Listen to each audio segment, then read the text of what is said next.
এই বিড়ালটা সাধারণ কোনো বিড়াল না, ওর নাম হচ্ছে অস্কার।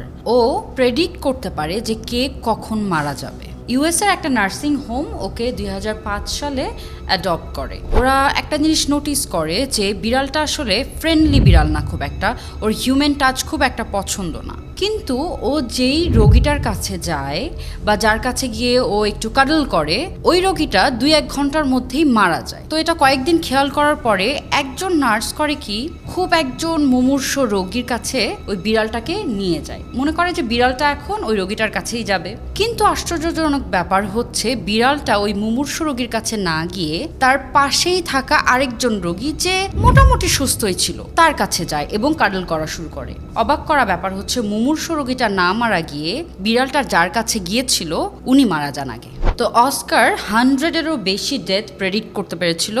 এই জন্য হলেও অস্কারকে একটা অস্কার দেওয়া উচিত।